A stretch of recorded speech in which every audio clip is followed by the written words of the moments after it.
Jadi sebelum kita pulang yang sesungguhnya kepada Allah itu, perjalanan ini menjadi perjalanan yang menakjubkan. Karena semua itu memberi makna yang luar biasa. Asik loh Bapak Ibu hidup itu. Ulangi. Esa berarti tidak ada dua, yes. Tidak ada perbandingan, yes. Bagaimana dibanding-bandingkan? Kan energi yang sama. Betul nggak? Cuman sedang di tubuh yang berbeda, sedang menampakkan kesadaran yang berbeda. Terus kenapa dibanding-banding? Katanya laisa kamisli syai'un. Dan nggak ngerti kita mah, cuma ngomong aja. Allah teh laisa kamisli syai'un. Apa maknanya? Aduh, taros aja, taros. Laisa kamisli ini nggak bisa dibandingkan. Artinya apa? Saya adalah saya, anak saya, istri saya. Dia punya jalan sendiri-sendiri. Saya tidak boleh intervensi pada jalan mereka. Terima dan hargai bahwa kita berbeda. Itu laisa kamisli syai'un dalam kehidupan. Ari ngomong mah gampang. Ini praktek kehidupannya. Masih suka membandingkan? Masih merasa diri kita ini yang paling tidak layak, seolah-olah orang lain yang layak. Masih begitu? Itu enggak ketuhanan yang Maha Esa itu. Patauhidannya belum benar. Betul enggak? Padahal dia yang sama meliputi seluruh bentuk. Artinya kalau orang lain bisa, ya kita juga bisa bersama dia yang sama. Betul? Banyak gak orang yang merasa Aldi mah mau sakit, tos takdir.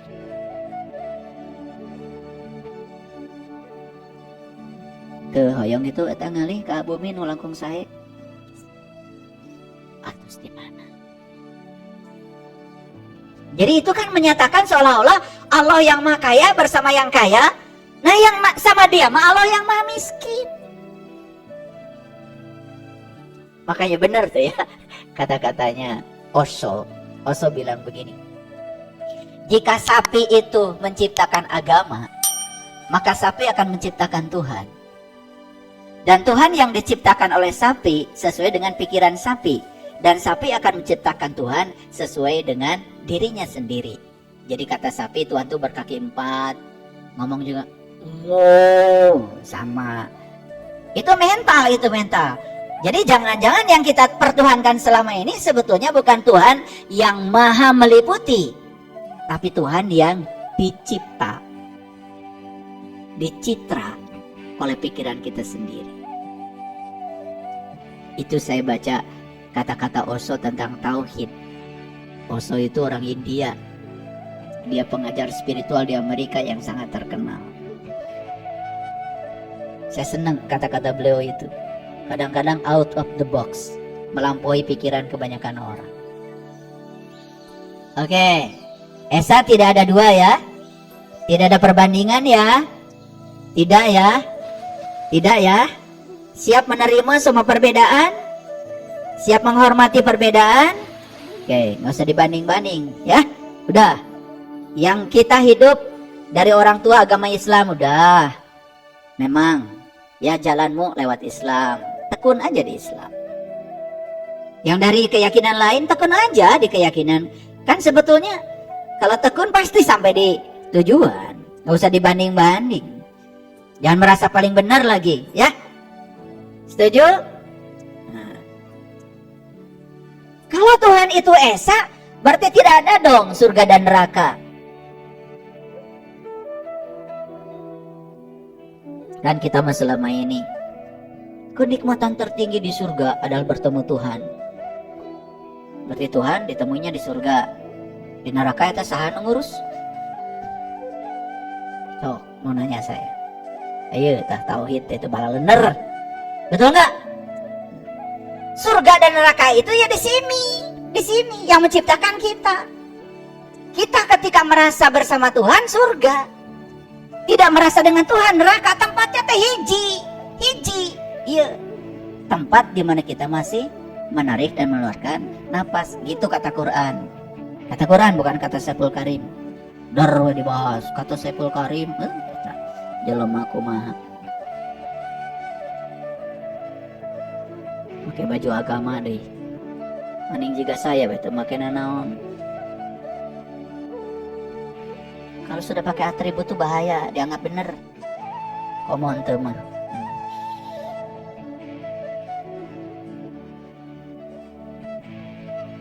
Jadi kalau kita mengatakan, oh nanti di sini ada surga, di sini ada neraka, kenikmatan tertinggi bertemu Allah di surga. Tanu ngurus neraka saha?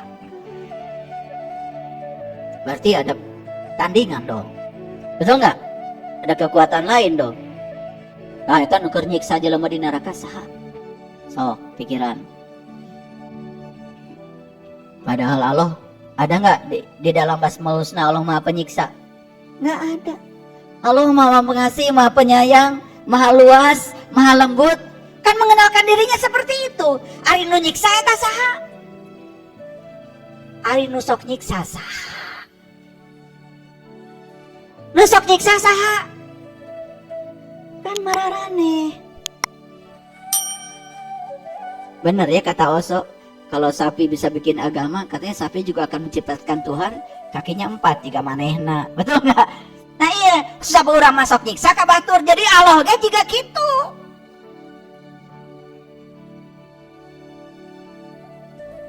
Kalau kita baik sama Allah, Allah kasih surga.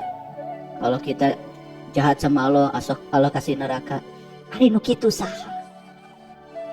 Cing jawab kumarane. Saha? Cing jawab atuh sing bener saha? Kudu dikitukeun ngaji kakala kaharti. Piraku Allah gitu. Betul nggak? Allah itu kamu mau baik, kamu nggak baik, Dia mau maha baik. Aduh, Allah. Searah aja Allah tidak bergantung kamu baik tidak baik. Kalau kamu baik kata Allah kan buat kamu. Kalau kamu tidak baik pun buat kamu, kata Allah kan begitu. Sering baca Quran? Tak kaliwat wae atuh. Taya ayat cedana maca Quran teh naralang we narabas teh. Target nanti lain ngerti. Target nanti tamat. Geus tamat teh langsung, bukan bikin status maneh mah. Hayang katingali ku batur.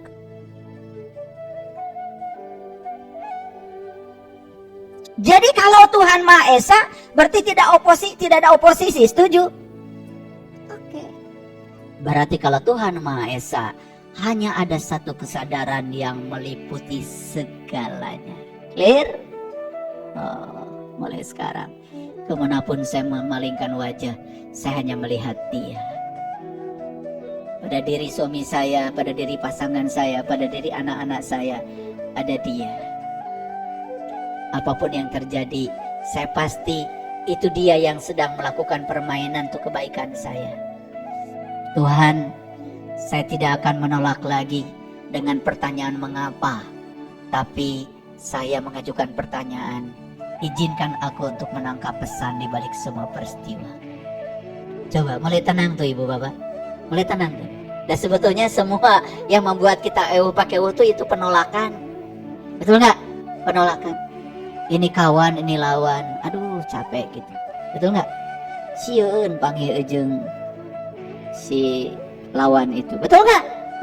Jadi malipir kan itu dengan jalan, betul nggak?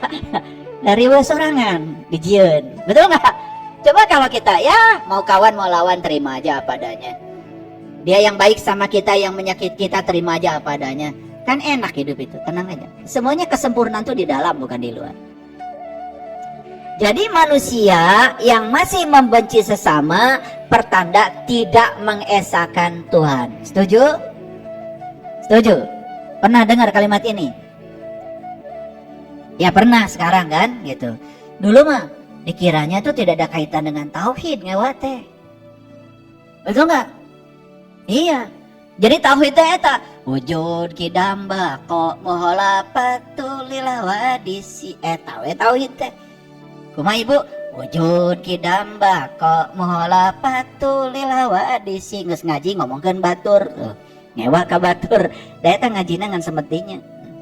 Dikiranya di akhirat teh asup surga teh aya tes heula cenah. Ku malaikat Ridwan. Coba ibu cuma lewat Ridwan teh sifat 20 wujud kidamba kok mohola pat diapalkeun teh ayeuna.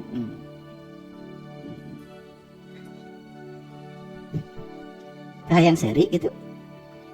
Cing sarari atuh. Tertawalah sebelum tertawa tuh dilarang. Sabda Kasino, Dono, dan Indro. Nah, tertawa itu sehat Bapak Ibu. Ya, kayak saya sering ketawa. Ya, sehat. Jadi kalau bulan Ramadan ini tubuh tambah kurang sehat, wajah tambah rumek gitu ya. Wah, ini ada masalah ini saum nih. Jadi protokol kesehatannya tidak berjalan itu ya. Jadi harusnya ini mau akhir Ramadan tambah sehat. Tidak usah skincare, nggak usah. Ya, coba. Yuk Gus, mana hayang disebut gelis. Tiarayana kene. Eta tempat skincare mana pararinu. Ya Bapak Ibu, erek dibedakan kanal oge. Kalau diri kita yang di dalam tidak cantik, tidak ganteng mah katingali. Jika uka-uka. Tapi kalau di dalam sudah beres, sudah menerima, sudah memaafkan, aduh, ya. Candang dan gengges gelis. Ya. Jangan terlalu sibuk yang luar ya. Paham ya? Jadi keesaan bukan pemikiran, tapi pengalaman. Berarti harus mengalami tuh, mengesa itu. Gimana caranya? Nah itu harus dibimbing oleh saya. Suatu saat pasti, ya pasti. Tapi sekarang mulai aja dulu. Belajar untuk menyadari kehadirannya lewat nafas. Itu aja dulu yang sederhana, mindfulness. Itu yang sederhana, ya gitu. Dengan punya prinsip bahwa Allah meliputi segala manusia, sekarang tuh ngerem. Pami orang nyarioskeun sanes seperti kan nyarioskeun Allah. Gitu aja dulu. Pasti ada rem di sini tuh ya. Gitu. Mulai. Zakat tuh begitu, ya. Zakat itu bersuci, ya. Zakat fitrah itu ya menyucikan diri supaya kembali ke sifat alaminya. Simbolnya mengeluarkan beras 2,5 kg itu mah simbol. Tapi walaupun simbol ya lakukan, ya. Udah tos ngaos teh, itu mah simbol. Dasar jelema pelit. Piraga 2,5 kg. Terus keluarkan zakat fitrah itu yang kita makan, ya. Iya mah hari nu dahar beras Jepang, hari giliran zakat meuli IR anu 10.000. Marane mah kitu wae. Da asal kesebut teh zakat, yang penting kacatet ke Pak RT. Kan hati nurani kita nggak bisa dibohongi. Kan ketuhanan yang Maha Esa. Betul? Gitu. Jadi tauhid itu apa? Tauhid itu bukan ilmu yang menyatakan Tuhan itu satu, bukan. Tauhid itu adalah lenyapnya segala yang bukan Tuhan, termasuk Tuhan yang diciptakan oleh pikiran kita sendiri. Jadi kalau mau bertauhid, yuk sekarang kita sadari, jangan-jangan Tuhan yang saya sembah itu Tuhan buatan pikiran saya sendiri, sebagaimana citra terhadap diri saya. Bukan Tuhan yang bertajali kepada saya, karena sekarang saya juga belum bisa menyaksikannya. Gitu. Nah, kesadaran itu saja sudah muncul, sudah bagus daripada jadi orang yang tidak sadar. Bapak Ibu, tahu kelemahan diri itulah kebijaksanaan. Ya, gitu. Karena orang yang suka menutupi kelemahan diri, orang yang rapuh. Rapuh. Jadi tauhid bukan di bibir, tetapi lenyapnya batin. Ya, lenyapnya batin apa? Lenyap batin itu dalam kalimat la ilaha illallah, bukan sebagai ucapan. Yang mana yang bukan Allah, semuanya yang kelihatan, yang gak kelihatan, yang nyata, yang gak nyata, kata Allah itu adalah aku. Kan Allah yang bilang wal awalu wal akhiru wal tohiru wal batin, yang tohir yang batin juga aku. Maka diikat dengan satu kalimat la ilaha illallah, yang mana yang bukan dia. Itu aja Bapak Ibu dipegang dalam hidup. Makanya tauhid itu ada hubungan gak dengan akhlak? Ada. Orang yang tauhidnya tinggi tidak akan pernah menyerang orang karena berbeda. Tidak. Semua orang juga punya perjalanan spiritual sendiri-sendiri. Tidak berani lagi. Ini benar, ini sesat, masih memilih atuh. Kumaha ari kitu. Betul nggak? Aya da urang diajar tauhid teh nya eta teh loba teh ngapalkeun. Eta loba teh diguna. Jadi mengesahkan Tuhan berarti tidak memilih. Clear ya?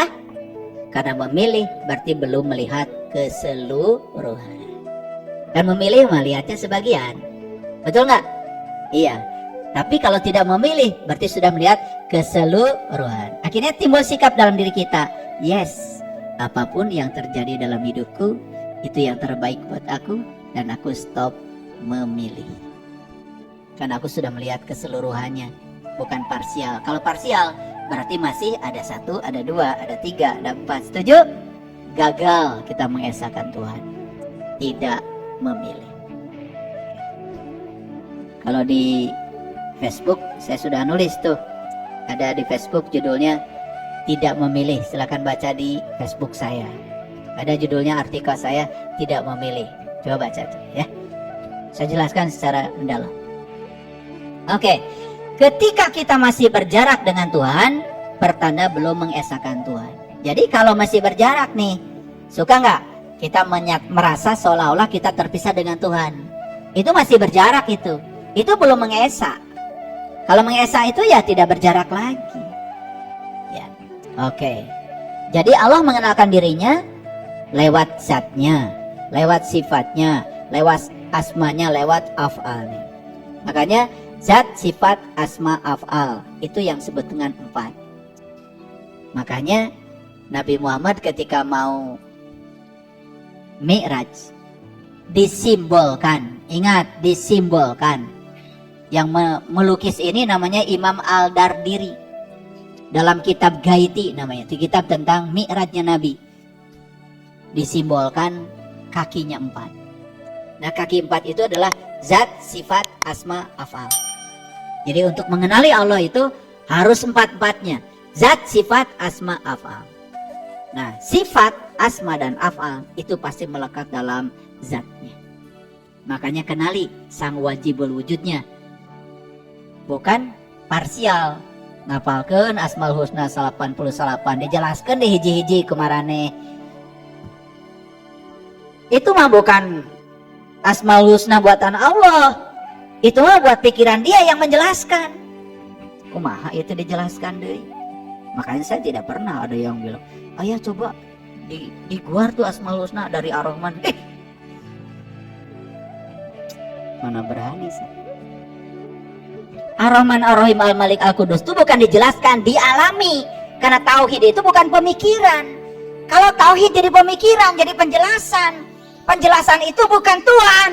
Itu persepsi kita tentang Tuhan yang dibuat oleh citra yang menjelaskannya sendiri. Kan mempengaruhi orang lain, bahaya. Ada nggak yang menjelaskan gitu? Ada apa banyak? Suka didengerin? Asa benernya tak asa mah rasaan teh ari panon poe di mana tak datangnya tak cenah ti wetan surup nama kakulon cek panon poe teh emang gue pikirin kan bumi anu muter betul nggak da panon poe mah cicing betul nggak anda rasaan matahari terbit dari timur terbenam di barat rasa atau rasaan beda rasa dengan rasaan. Rasa mah kebenaran, pengalaman. Rarasaan mah eta. Betul nggak? Rarasaan teh geus mere tuh. Dasar jelema pelit. Eta duit tadi kantong gene geus rarasaan geus mere. Da si eta mah mere teh rarasaan. Tah can ibu, apa rarasaan ibu teh asa geus dibikeun? Loh, dasar. Asa geus mere rarasaan oge. Ya. Jadi diikat dengan satu kalimat nih, la ilaha illallah. Jadi sekarang tahu ya, la ilaha illallah bukan sekedar diucapkan, tapi la ilaha illallah itu jadi patekadan, jadi lampah, jadi laku, jadi sikap hidup yang akan mewarnai akhlak kita menjadi akhlak yang mulia. Itulah kedalaman tauhid dari la ilaha illallah. Syukur Kalau bisa naik pangkat dari la ilaha illallah, naik lagi menjadi la ilaha illallah. Tidak ada yang lain. Dia.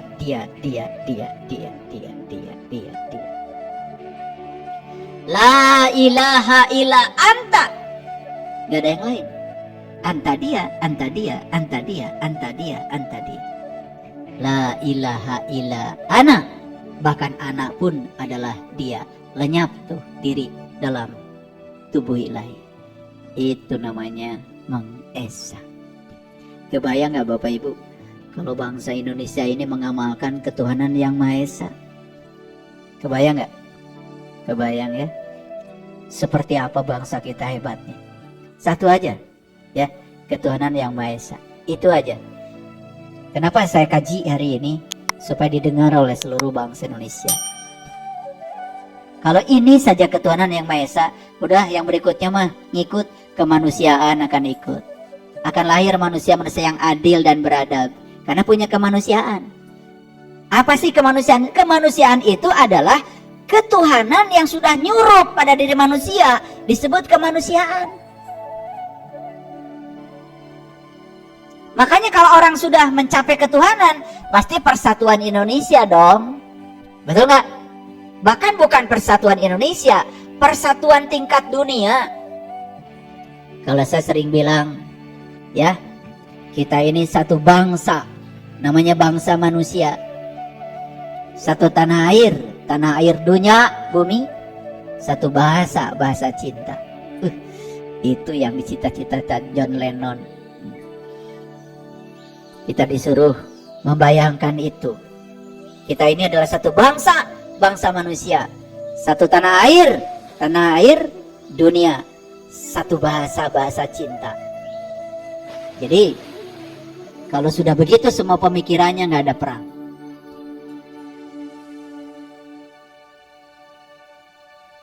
Bangga nggak punya Pancasila? Sejak kapan bangga? Kekarage poe ayeuna. Sok maca baheula ke SD. Sok nya barisi dakapnya geuning nya. Pancasila, iluan orang. Pancasila. Satu ketuhanan yang Maha Esa. Satu ketuhanan yang Maha Esa. Tiga manuk beok. Tapi nggak ada yang pengen tahu ini pesan spiritualnya apa sih? Kenapa ketuhanan bukan Tuhan? Kenapa Maha Esa bukan Maha Satu? Kan kalau ada pertanyaan pasti ada jawaban. Diurai itu. Makanya pemimpin kita yang sudah menganut ketuhanan yang Maha Esa pasti memimpin rakyatnya dengan hikmah dan kebijaksanaan. Bukan dengan kewenangan, bukan dengan otoritas. Punten ya, saya punya teman. Wawuh jeung saya dah baheula mah. Beda jadi bupati teu wawuh. Loba adat. Hese. Kudu lewat ring 1, ring 2, ring 3. Hoream teuing panggih jeung sia. Nyara rese. Kira oge kitu. Dah 5 tahun berjencang tangtu. Gua isuk di nah OTT nah OTT.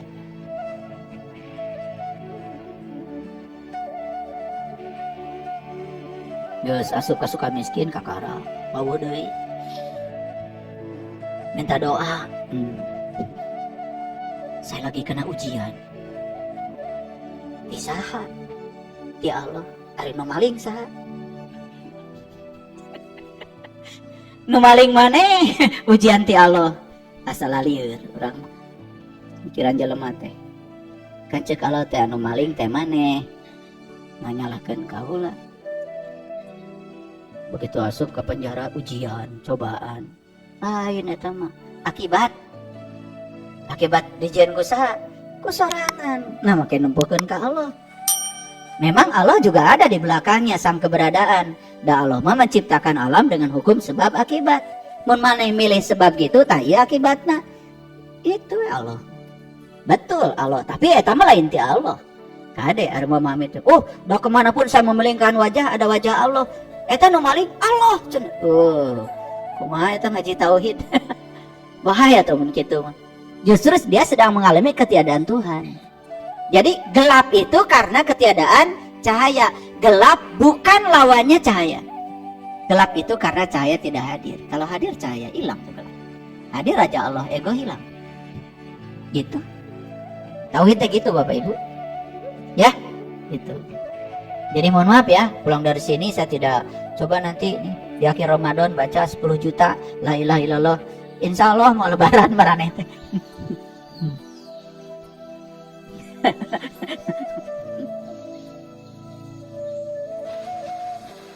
Nah, sekarang kan judul kajian kita itu ya, menghancurkan berhala dengan kalimat la ilaha illallah. Apa itu berhala itu? Berhala itu adalah segala sesuatu yang dipertuhankan selain Allah. Nah kalau ditanya sama Bapak Ibu teh pasti mau ngaku. Misalkan ditanya sama saya, apakah Bapak Ibu menuhankan selain Allah? Wah, kan mun dibere contoh kakara kaharti. Coba sekarang kerja, ya, digerakkan oleh uang atau oleh Allah? Jujur atuh. Ya. Kan ditanya, nah make kerja, kenapa kerja? Kalau saya nggak kerja, saya nggak makan. Dikiranya yang buat dia makan itu kerjaan. Kalau saya nggak kerja, cicilan nggak lunas. Kalau saya nggak kerja, anak saya nggak sekolah. Dikiranya yang menyekolahkan anaknya itu adalah pekerjaan. Dia lupa sama Sang Mahadaya yang menggerakkan dia, yang ngasih napas sama dia. Lupa. Jadi terus udah di kepikiran teh duit. Aya duit, semangat, mah leles. Itu. Ya. Nah, ini kalau ditanya apakah kamu menuhankan yang selain Allah, mau ngaku. Wah, kalau sudah dikasih contoh baru, oh iya ya.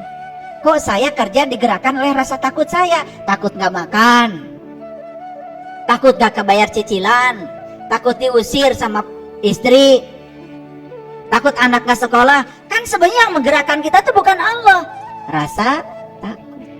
Kalau yang digerakkan oleh Allah, pasti ketika ditanya kenapa kamu bekerja, saya akan datang ke dunia direncanakan oleh Allah. Saya dikasih bakat nih, sehingga saya bisa sekolah, saya jadi sarjana. Sarjana ini saya percaya, saya kuliah di sini karena jalan dari Allah. Dan saya percaya, saya akan dikaryakan oleh Allah untuk menjadi kepanjangan tangan Allah, menyampaikan cinta kasih Allah. Saya bekerja di tempat ini karena sedang menyampaikan cinta kasih Allah. Selesai sampai di situ. Dapat gak gaji? Dapat. Dapat gak uang? Dapat. Itu mah efek samping aja dari semesta. Tapi orang yang berpikir dia kerja untuk uang, hanya dapat uang. Makanya Nabi Muhammad bilang, siapa yang mengejar Tuhan dapat dua, Tuhan dan dunia. Dan siapa yang mengejar dunia tidak dapat dua-duanya. Gak dapat dunia, gak dapat Tuhan. Coba lihat tuh orang yang mengejar dunia. Banyak juga hartanya tidak berkah.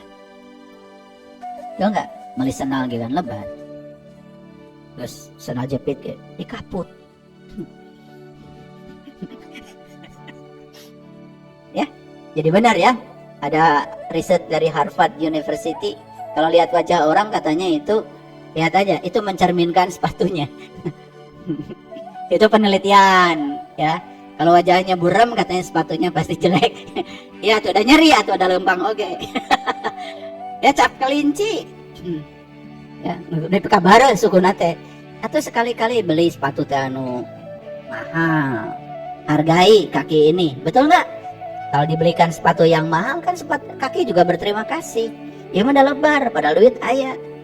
Jadi boro-boro berkah buat orang lain, buat diri sendirinya udah nggak berkah. Banyak yang kayak gitu. Banyak. Boro-boro mereka batur. Jadi tahu berhala itu sekarang. Nah berhala itu apa saja yang kita pertuhankan? Contoh gini, Bapak Ibu lebih takut dipecat dari perusahaan walaupun melawan hati nurani daripada takut sama Allah. Itu sudah jadi berhala. Berarti perusahaan gaji itu walaupun disuruh melakukan tindakan-tindakan yang melawan hukum, ikut aja. Karena lebih takut kehilangan itu daripada kehilangan Allah. Itu sudah menuhankan yang selain Allah. Yuk sekarang kita mulai praktekkan ajaran Nabi. Kullu amrin dzibalin la yubda'u fi basmalah fahuwa aqta. Setiap pekerjaan mulailah dengan basmalah, biar tidak putus menjadi amal. Apa basmalah? Lain maca bismillahirrahmanirrahim. Basmalah itu saya bekerja atas nama Allah, menjadi kepanjangan tangan Allah, melayani orang-orang yang di dalam diri mereka ada Allah. Jadi kita ketika bekerja di bank melayani Allah, jadi polisi melayani masyarakat, melayani Allah. Jadi tentara menjaga negara, melayani Allah. Jadi guru melayani siswa, melayani Allah. Makanya ketika melayani selalu saja penuh dengan Rahman dan Rahim. Tidak menghukum, tidak marah, tidak jengkel, damai aja, bahagia. Ih, enak kalau kerja gitu. Dapat nggak gaji? Dapat. Saya ingin dagang. Dagang apa? Dagang makanan. Kenapa ibu? Saya ingin melayani Allah. Karena saya dikasih bakat masak. Cenah cek batur saya mah masak naon oge raos. Tuh, itu teh keahlian Bapak Ibu, bisa masak. Jangan dikira loh. Ya. Jangan dikira. Itu bisa masak tuh keahlian karena itu nyangkut rasa. Ya, rasa itu masak. Orang yang baca resep tidak punya rasa, mal benar. Rasa itu, rasa. Ya, rasa. Rasa. Jadi dia percaya, saya bisa masak ini karena Allah ngasih bakat nih lewat rasa saya. Seimbang. Kreatif makanan tuh, menata makanan jadi indah, jadi bagus. Betul nggak? Sebelum makan juga sudah menarik. Dia mau ditumpukan, ditamrukan. Betul nggak? Iya. Nempatin masal warag tuh. Betul nggak? Tidak ada seninya. Coba tuh kalau di hotel ya, hotel. Piring nate galede geningan. Iya, ya. Kalau makanan tuh nyenclek di tengah, kayak saus ke dia, betul nggak? Daun-daunan segala, betul nggak? Nggak dimakan sebetulnya, betul? Yang dimakan mah eta intina. Piring nate galede. Tapi jadi indah kan, menarik. Kan itu yang jadi mahal. Betul nggak? Yo, masak daging, bro, sok dollar. Waduh, goreng peda juga ya, ibu, bapak. Kalau disajikan bagus, mageningnya dirarangkenan, pakai daun cau. Ih, mani resep eta pada beureum. Iya mau ditamrukeun geus parotong di peda nanti. Huluna geus balik ka mana ya Allah. Cenah da geus kana beuteung mah sarua. Itu dengan gak ada seni. Mau bisnis makanan, ya Allah, saya ingin melayani orang-orang yang butuh makanan enak. Udah nggak usah dipikirkan harga. Nanti juga kalau enak, berapapun harganya pasti dibeli. Percaya deh sama saya. Tapi niatnya bukan untuk uang. Coba, apapun yang dilakukan itu jangan riba. Nah, riba itu menumpangkan muatan pada apa yang kita lakukan. Riba itu bukan soal bunga bank. Kalau kita pinjam uang ke bank dilebihkan ya wajar, atau udah bank kudu bayar listrik. Betul nggak? Bayar padamer, bayar di mana? Garut cuna riba itu ya bunga. Diajar agak bawah bank mese. Betul nggak? Coba kebayang nggak kalau semua orang kaya naruh uang di bawah bantal? Kan uang gunana, jadi pakai kumaranehna. Betul nggak? Nih, saya kecil-kecilan juga naruh uang di bank. Sekarang saya tidak butuh, kan dipakai oleh bank, salurkan pada orang lain yang butuh. Saya merasa senang karena uang saya berguna. Alhamdulillah. Coba berpikir tuh jangan rigid ya, jangan kaku. Dar we, gawe di bank keluar. Nah, riba. Cek saha. Kebayang nggak kalau nggak ada perbankan? Ya nggak ada ekonomi. Sekarang Bapak Ibu jujur ya, kan Bapak Ibu juga bisa cicil sepeda motor, bisa cicil mobil, cicil rumah. Alhamdulillah, karena ada orang kaya. Ya, orang kaya naruh uangnya di bank, disalurkan sama bank. Betul nggak? Lagi tidak dipakai oleh mereka. Alhamdulillah, makanya kalau lihat orang kaya teh bukan iri, doakan. Sing tetap beunghar ame duitna diteundeun di bank. Orang bisa nginjem. Betul nggak? Iya mah ada iri ninggalin nu beunghar teh. Betul nggak? Karena melihatnya sangat sempit. Sempit sudut pandang cuy, jadi neraka. Jadi berhala itu apa Bapak Ibu? Berhala itu apa saja yang dipertuhankan yang selain Allah. Nah sekarang semua berhala itu yuk kita hancurkan dengan la ilaha illallah. Bukan sebagai bacaan, tetapi sebagai wujud kesadaran dalam diri. Udah dijelaskan panjang lebar. Ya gitu. Jadi kalau kita merujuk pada ayat-ayat Al-Quran tentu saja banyak. Yuk kita lihat. Ini Quran surat Ibrahim ayat 35. Ini sering dibaca ya. Ini doa Nabi Ibrahim. Wa iz qala Ibrahim, dan Ibrahim berkata, Rabbij'al hada al balada aminan wajnubi wa baniya an na'budal asnam. Ya Tuhanku, jadikanlah negeri-negeri yang aman. Mana negeri itu? Saya pernah nanya, mana negeri? Mekah. Kumaha asa eueuh di dia Mekah. Mana Mekah? Setiap ada negeri Mekah, negeri Mekah. Emang Mekah aman? Loba bangsat.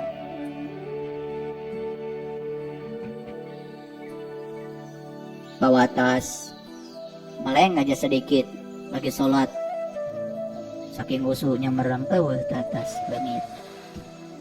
Dulu saya sering bimbing ngaji, bimbing umroh. Dulu. Sekarang saya udah jarang.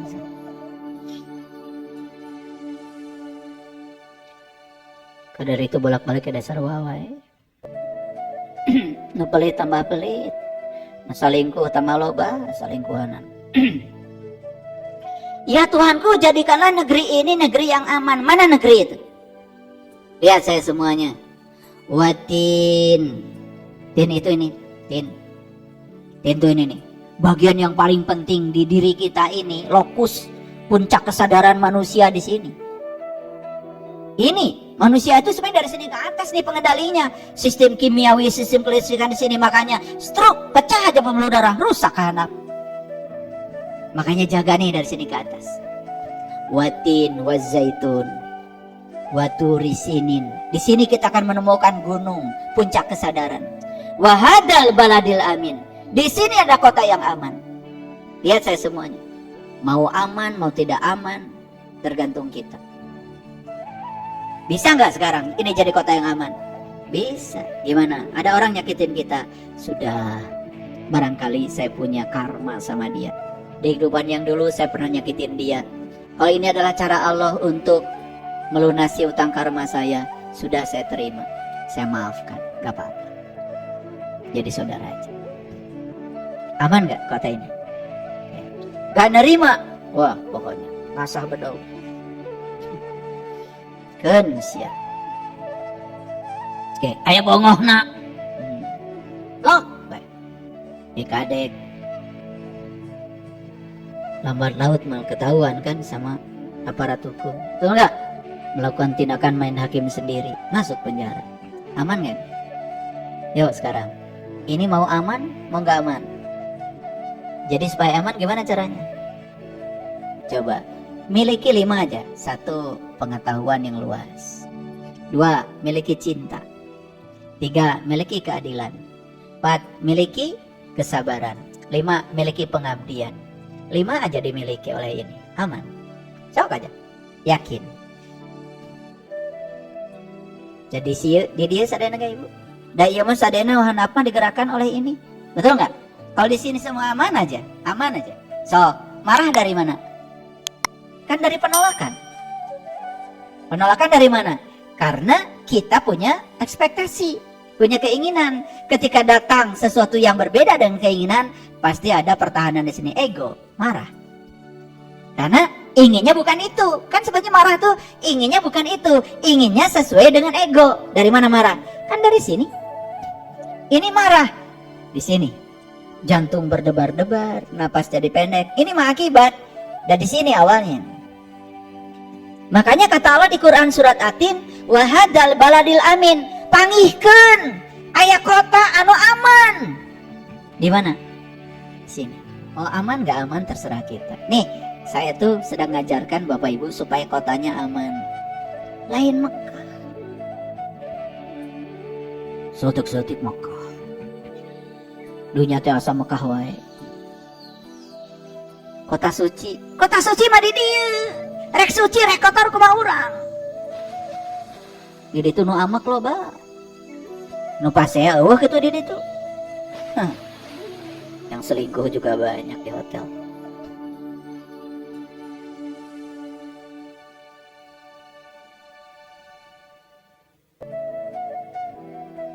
Abdi mah bade nikahkeun buanak teh alhamdulillah. Di mana, Bu? Di Mekah. Di payunan Ka'bah. Wah. Barokallah.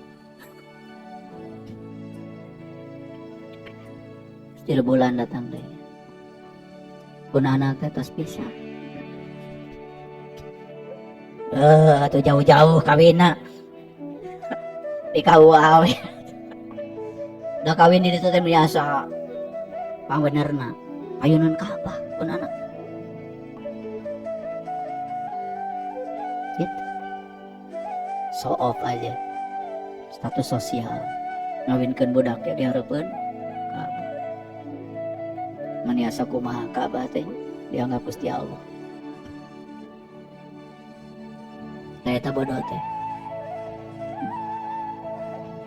Jadi Nabi Ibrahim doanya gimana? Robij al-hadal balada aminan wajnubni wa baniya anak mudal asnam. Ya Tuhanku, jadikanlah negeri ini negeri yang aman. Jauhkan aku beserta anak cucuku dari menyembelih berhala. Tuh eta. Tadi tahu berhala apa? Apa saja yang dipertuhankan selain Allah. Jadi ujung-ujungnya Nabi Ibrahim tuh minta dibebaskan dari berhala supaya kotanya aman. Jadi sekarang saya nanya sama Bapak Ibu, yang bikin kota ini gak aman tuh apa? Berhala. Apa berhala tadi? Apa saja yang dipertuhankan yang selain Allah. Kalau kita sudah tahu Allah itu Maha Esa, meliputi semuanya, ada nggak berhala di sini? Gak ada. Sudah diberangus oleh kalimat La ilaha illallah. Tuh, Bapak Ibu, kalau nggak percaya, suka memilih nggak? Di mana memilih? Kan di sini. Berdasarkan apa memilih? Suka dan tidak suka. Dari mana suka tidak suka? Dari ego bukan? Dari ego. Betul? Riweuh nggak? Riweuh. Betul nggak? Tuh. Aman nggak negeri ini? Nggak aman. Ya mau negeri tadi dituai, ayo. Babaliut. Yuk sekarang negerinya mana, pegang. Mau aman negeri itu? Ya nggak akan marah lagi, nggak akan membandingkan, membeda-beda, aman, pasti aman. Nah dikasih tahu sama Allah nanti berikutnya supaya kamu bisa lebih aman lagi, maka kamu harus bisa mengingat kepada Allah. Gitu. Mengingat di mana Bapak? Di sini, di sini. Tuh bisa kan nunjukkan. Biar aku ingat dia. Berarti ini yang harus dibereskan di sini. Ada hijab di situ. Betul? Gitu.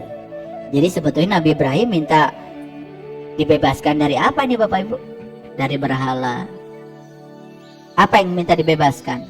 Negerinya bebas dari berhala. Supaya negerinya aman. Cok Bapak Ibu.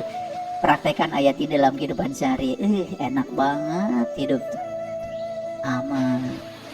Ya, tentram. Ya, punya uang banyak juga. Alhamdulillah, nggak apa-apa.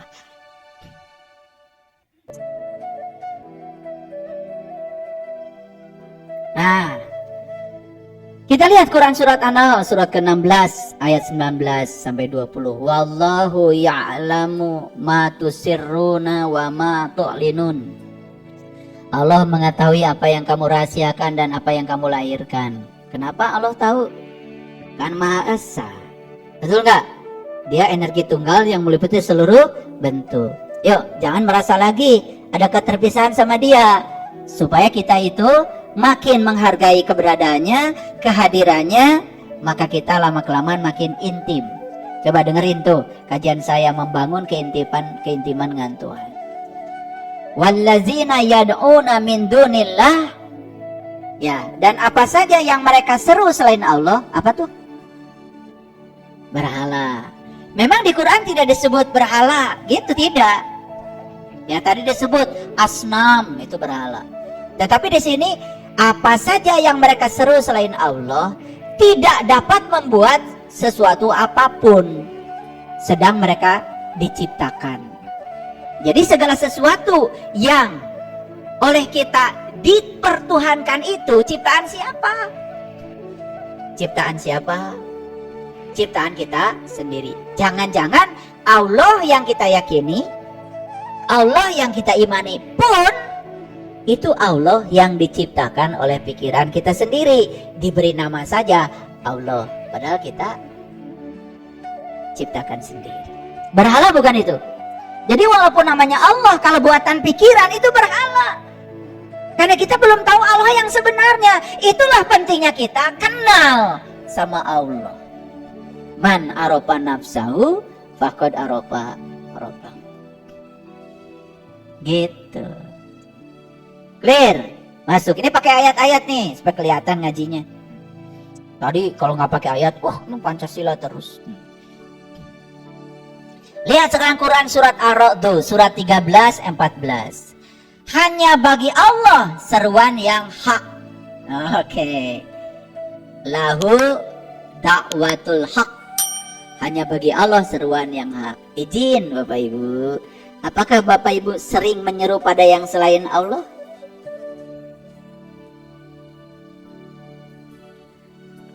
Gak jujur. Dirubah pertanyaannya. Apakah Bapak Ibu sudah tahu Allah?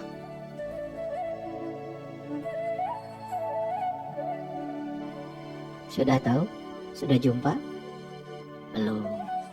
Berarti jangan-jangan yang Bapak Ibu seru selama ini itu hanya diberi nama saja Allah. Tapi Allah yang buat pikiran dan rekayasa kita sendiri. Saya tanya tadi, apakah Bapak Ibu sering menyeru yang selain Allah? Diam. Sekarang diubah pertanyaannya. Apakah Bapak Ibu sudah tahu dan kenal kepada Allah? Ngaku sekarang, belum. Kalau belum tahu dan kenal kepada Allah, berarti Allah yang kita seru itu jangan-jangan Allah buatan pikiran kita sendiri. Berarti selama ini kita ini menyeru kepada yang selain Allah. Padahal kata Allah, hanya bagi Allah seruan yang hak. Jadi seruan yang benar itu hanya bagi Allah. Allah yang mana? Allah yang sudah kita tahu. Tuh, mulai kebongkar. Bisa jujur pada diri sendiri. Oke, lanjut. Dan apa saja yang mereka sembah selain Allah tidak dapat memperkenankan sesuatu pun bagi mereka. Pantas doa saya kok tidak diperkenankan. Karena apa? Kita ini tidak jujur selama ini. Karena kita tuh menyeru kepada yang selain Allah. Cuma diberi nama Allah. Allah yang buatan pikiran dan perasaan kita sendiri. Itu yang diseru. Kata Quran, mereka mah tidak bisa memperkenankan sesuatu pun. Melainkan seperti orang yang membukakan kedua telapak tangannya ke dalam air supaya air sampai di mulutnya. Lihat Bapak Ibu. Bapak Ibu ngambil air dari ember, tapi tangannya terbuka gitu. Bisa? Nanti praktekannya di rumah. 1000 kali coba. Air lagi, ngambil air lagi. Bisa nggak? Udah kebayang ya nggak bisa? Nah, selama ini jangan-jangan kita itu menganggap menyeru Allah, padahal kita menyeru yang selain Allah. Di Quran diumpamakan pantas hasilnya. seperti kamu mengambil air dengan tangan yang terbuka. Hebat ya Quran. Hebat nggak Quran? Ini sastra tingkat tinggi, umpamanya itu clear, luar biasa. Pasti nggak pernah baca ayat ini ya? Ya, lewat. Lahu da'watul haqq. Wallazina yad'u min dunihi min ifak. Nah, tetesina teuing. Baru dibuka sekarang kaget. Oh, ternyata ya. Kenapa doa saya tidak diperkenankan? Jangan-jangan doa saya salah alamat, memintanya bukan pada Allah yang sebenarnya, yang hak, tapi meminta pada Allah yang Tuhan diciptakan pikiran kita sendiri, kebetulan diberi nama Allah oleh kita. Sadar? Sadar? Oke, nanti baca lagi ya, catat tuh Ar-Ra'd ayat 14. Jadi seperti orang yang membukakan kedua telapak tangan ke dalam air supaya air sampai ke mulutnya. Mulutnya dapat air nggak? Dapat. Sakecret. Basah aja. Betul nggak? Nah, padahal air itu tidak sampai ke mulutnya.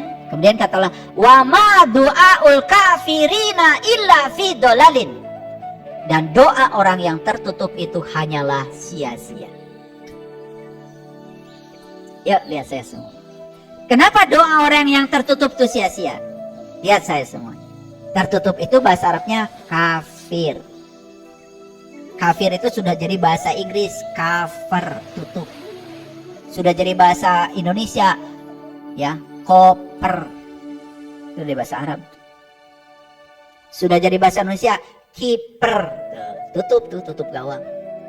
Sudah jadi bahasa gaul, kuper. Itu dari kafir itu. Kurang pergaulan, makanya belajar cuma gitu-gitu aja, jadi musola bolak-balik, sapang bener. Koper jadinya, nyalakan batur. Coba masuk akal nggak nih? Dan doa orang yang tertutup itu hanyalah sia-sia belaka. Masuk akal? Lihat saya, karena masih tertutup, berarti tidak tahu Allah. Berarti Allahnya yang dipersepsi, dicitrakan, dipikirkan oleh pikirannya sendiri. Allah bukan itu? Bukan. Itu Tuhan yang diciptakan pikiran yang kebetulan diberi nama Allah. Kata Allah, dia mah tidak bisa memperkenankan doa. Karena kata Allah, yang bisa memperkenankan doa adalah aku, Allah yang hak. Maka hanya bagi Allah seruan yang hak. Lahu da'watul hak. Yuk, sekarang saya mau tanya Bapak Ibu, mau doanya tidak sia-sia? Mau. Harus kepada siapa menyerunya? Kepada Allah yang hak, bukan Allah yang diciptakan oleh pikiran kita sendiri. Terjawab sekarang kalau selama ini doanya gak nyambung. Terjawab. Padahal kata Allah yang hak nih, uji budak watadai, semua doa pasti akan aku kabulkan. Kata Allah yang hak. Tapi karena mintanya pada Allah yang diberi nama Allah, padahal itu buatan pikiran kita sendiri, bukan yang hak. Kata Allah, Tuhan yang itu tidak bisa memperkenankan. Masuk akal? Jadi ternyata ya, dari kajian tauhid ini jadi dampaknya kemana-mana, betul nggak? Jadi kesimpulannya kita harus tahu Allah yang hak, yang sifat-sifatnya dikenalkan sendiri oleh Dia. Oke, mari kita lihat surat Al-A'raf, surat yang ke-109, ayat yang ke-194. Innalladzina tad'una min dunillahi ibadun amsalukum fad'uhum falyastajibu lakum in kuntum shadiqin. Sesungguhnya apa saja yang kamu seru selain Allah? Apa? Tadi? Berhala. Ingat ya. Jadi udah ngerti berhala teh bukan patung. Berhala teh bukan sesajen. Awas ya. Berhala itu apa saja yang kamu seru selain Allah. Termasuk Allah yang dibuat oleh pikiran kita sendiri. Clear? Oke. Banyak kah Bapak Ibu berhalanya? Dikukut wae. Mau kapan dilepaskan? Yuk kita lepaskan ya dari sekarang. Sesungguhnya apa saja yang kamu seru selain dari Allah itu adalah makhluk. Kata Allah, innalladzina tad'una min dunillah ibadun. Ibad makhluk. Abdi. Itu. Yang serupa juga dengan kamu. Ibadun amsalukum. Bayangkan ya, kita menyeru kepada makhluk yang serupa dengan kita, sama lemahnya, sama bingungnya, sama egonya. Betul nggak? Makin terjawab sekarang? Oh pantes ya. Saya doa bangun malam jam 1 teu kabul, jam 2 sarua, sugan jam 3. Sugan diupahan heula Allah, dirayu ku salat duha. Duha Allah 10 rakaat. Sugan hari 10. Besoknya nggak dikabul lagi. Tambah 14. Allah sami. Nepi ka 100 rakaat. Can keneh wae. Nggak mau belajar ke sini. Sekarang baru sadar. Jangan-jangan Allah yang saya seru itu adalah Allah buatan pikiran saya sendiri yang tidak bisa memperkenankan apa-apa. Sekarang berarti saya kalau berdoa saya harus pada Allah yang sejati, tempat asal saya. Berarti ini adalah titik awal saya. Saya harus kenal pada Allah yang bersama saya. Biarkan dia bertajalli pada diri saya. Gitu kalau ngaji. Jadi habis ngaji itu ada perubahan sikap, ada transformasi, ada semangat. Nah itu ngajinya udah spiritual tuh. Spiritual ya. Maka serulah mereka itu, lalu biarkanlah mereka mengabulkan seruanmu. Jika kamu benar-benar, jika kamu memang orang-orang yang benar. Ini ditantang sama Allah. Ya kata Allah gini, bahasa kasarnya, soklah marane nyieun pangeran sorangan, berengaran we sarua Allah buatan pikiran marane. Setelah itu silahkan kalian menyeru kepada mereka, Tuhan-Tuhan yang kamu buat itu. Coba biarkan mereka bisa nggak mengabulkan seruanmu. Jika kamu benar, memang orang-orang yang benar. Sindiran bukanin, sindiran bukanin, ya. Saya baca ayat ini dulu. Kalau baca ayat-ayat kayak gini tuh yang sindiran saya cuma bisa menangis. Kerennya Al-Quran. Maaf Bapak Ibu, kadang-kadang saya juga harus belajar bahasa Arab dulu untuk melihat benar nggak nih terjemahannya. Karena banyak juga ya terjemahannya itu dalam kurung gitu, nggak jelas. Jadi saya coba luruskan lagi. Ada dalam kurungnya nggak Bapak Ibu? Nggak ada. Ini sudah pas dengan bahasa Arabnya. Innalladzina, sesungguhnya orang-orang tad'una, ya menyeru, ya min dunillah, yang selain Allah, ibadun, itu adalah makhluk, amsalukum, yang serupa dengan kamu. Gitu. Berkata dulu diterjemahkan oleh saya, baru disatukan menjadi satu kalimat. Jadi yang saya tampilkan di layar monitor ini itu sudah saya edit. Jadi saya juga jadi belajar bahasa Arab karena harus benar terjemahannya, ya. Oke, fad'uhum, maka serulah mereka, ya. Falyastajibu lakum, biarkan mereka bisa nggak mengabulkan seruanmu, gitu kira-kira. In kuntum shodiqin, jika kamu orang-orang yang benar.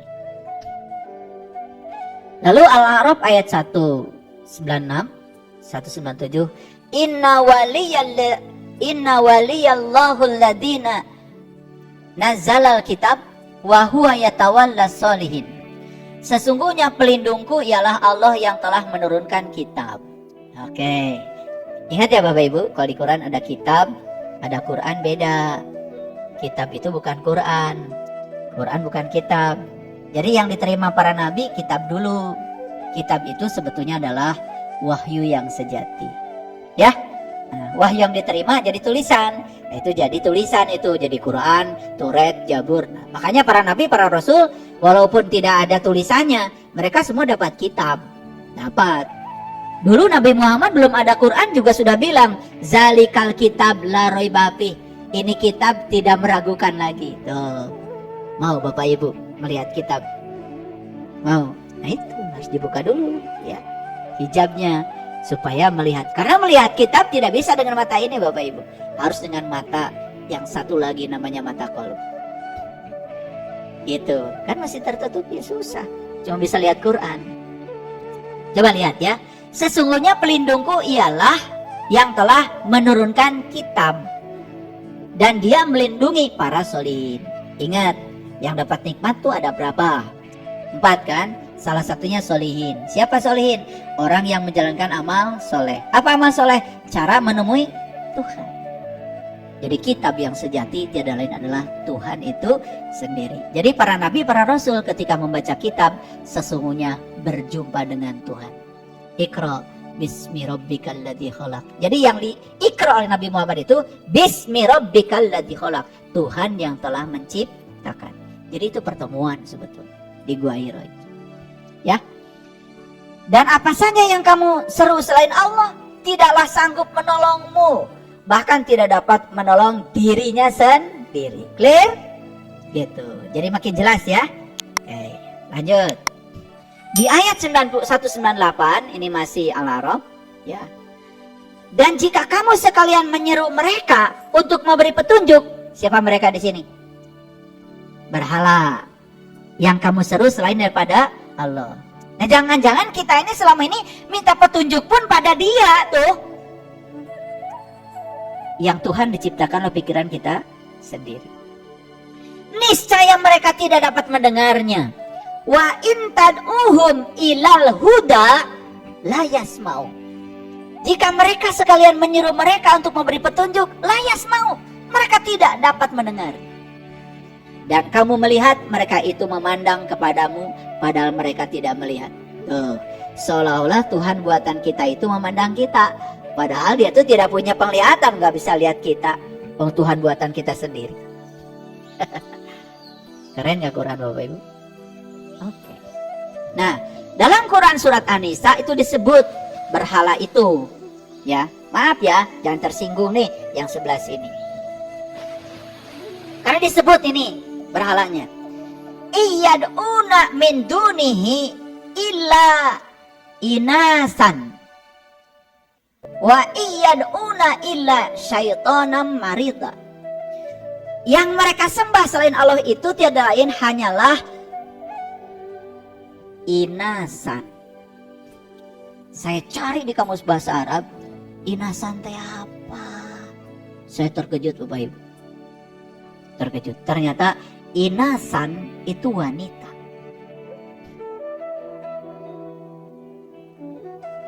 Wanita.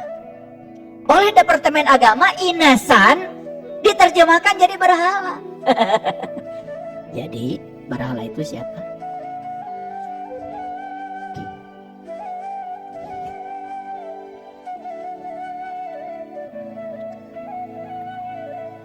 Kenapa? Sebetulnya begini, setelah saya coba membaca lebih banyak lagi beberapa tafsir, ternyata inasan itu arti lainnya adalah yang lemah. Makanya wanita itu disimbolkan sebagai makhluk yang lemah, seolah-olah begitu. Makanya mohon maaf Bapak Ibu, ini dalam tradisi Arab. Jadi wanita itu di sana kan ya lemah, tidak boleh nyetir, maaf ya, ya kan, tidak boleh main bola, banyak larangannya di Arab itu. Baru sekarang aja sama raja yang muda sekarang. Perempuan boleh jadi polisi, perempuan boleh nyetir. Kalau sekarang itu sudah ada kesadaran di Arab. Jadi ini masih menggunakan tradisi Arab. Jadi wanita dalam tradisi Arab itu lemah. Makanya mohon izin, tradisi poligami juga di Arab ya berkembang.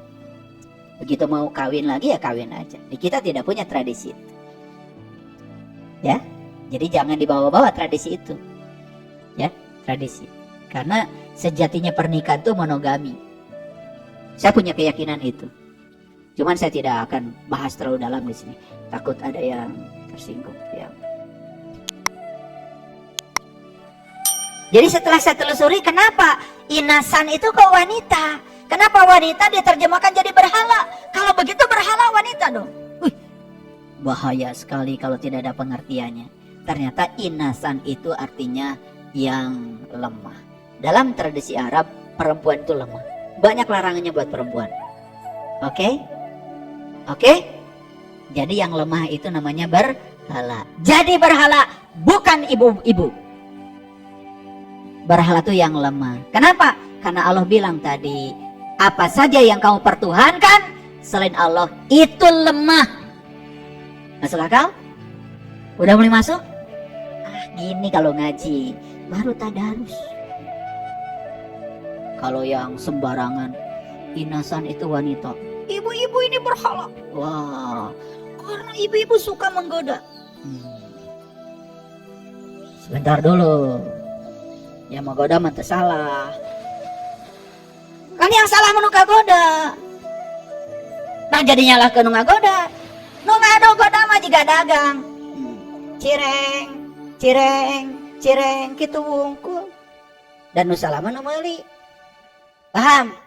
Makanya a'udzubillahi minasyaitonirrajim. Aku berlindung kepada Allah dari godaan setan yang terkutuk. Yang terkutuk bukan setan. Dah setan mah jualan. Siapa yang terkutuk? Yang tergoda oleh setan itu yang terkutuk. Jadi yang terkutuk itu sebelah sini kayaknya. Paham ya? Paham? Ini harus diginikan kalau ngaji. Makanya etimologinya harus dibahas. Etimologinya harus dibahas. Karena kalau tidak diginikan, aduh sembarang. Coba Arijal qawwamuna 'alan nisa. Laki-laki itu pemimpinnya wanita. Dipakai deh di imah. Kemana-mana. Mentah izin ti saya. Nanti cek Quran oke tuh. Pakai Quran berjeng tengarti. Arijal qawwamuna 'alan nisa. Laki-laki pemimpin wanita. Wah asa pangjeger na di imah. Ngatur-ngatur. Jadi aja lemah. Padahal artinya Arijal itu hanya rohani. Nisa itu artinya jasmani. Artinya ruhani itu pemimpinnya jasmani. Bukan laki-laki petantang petenteng di rumah. Tetapi bangkitkan rohanimu supaya rohanimu memimpin jasmanimu. Kalau kamu sudah jadi bijak, baru disebut pemimpin. Makanya kata hadis, setiap manusia adalah pemimpin. Gitu. Iya mau dipakai kampanye. Calon bupatina lawana awewe. Kata Quran Arijal qawwamuna 'alan nisa. Tuh, udah salah saya tamah. Untuk kepentingan politik pakai Quran deh. Jangan tengarti. Arijal qawwamuna 'alan nisa itu apa Bapak Ibu? Laki-laki pemimpinnya perempuan, rohani pemimpin jasmani. Lihat saya semua. Jadi jasmani ini harus dikendalikan oleh ruhani kita. Kalau ruhani sudah mengendalikan jasmani keren. Sekarang ini jasmani malah justru mengendalikan ruhani.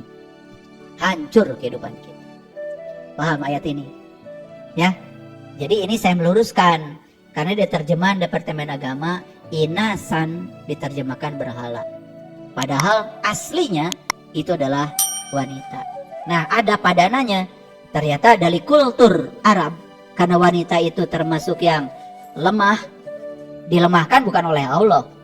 Dilemahkan oleh aturan, oleh tradisi. Maka disebut yang lemah. Jadi Bapak Ibu, ngerti sekarang. Kalau berhala itu artinya adalah yang lemah. Karena dia tidak bisa memperkenankan seruan kita. Masuk akal? Oke, dari tadi rasanya masuk akal terus ya. Gitu. Kalau nggak dijelaskan gini, bakal bingung nggak baca ayat ini Bapak Ibu? Bingung ya. Tapi Bapak Ibu kan biasanya nggak bingung, ya. Baru bingung setelah dijelaskan oleh saya. Ah, yakin nggak bingung? Dari dulu, zalikal kitabul la raiba fi. Ini Quran tidak meragukan lagi. Kan nggak bingung Bapak Ibu? Padahal zaman Nabi Muhammad dapat ayat itu kan Quran can ayat. Betul nggak? Kan nggak bingung Bapak Ibu mah?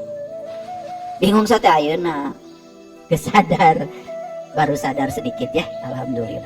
Jadi sekarang mengerti bahwa ternyata semua berhala bisa dihancurkan oleh kalimat La ilaha illallah. Bukan dibaca berulang-ulang, tetapi kalimat La ilaha illallah menjadi prinsip hidup, menjadi sikap hidup. Karena kita tahu bahwa Tuhan yang ketuhanan yang maha esa. Yuk, biarkan diri kita kesurupan sifat-sifat Tuhan. Karena Tuhan meliputi segala wujud, segala bentuk. Sehingga sekarang setelah pulang dari sini, kemanapun saya memandang, tidak ada yang selain Dia. Karena semua adalah manifestasi dari dirinya sendiri. Terima kasih. Assalamualaikum warahmatullahi wabarakatuh.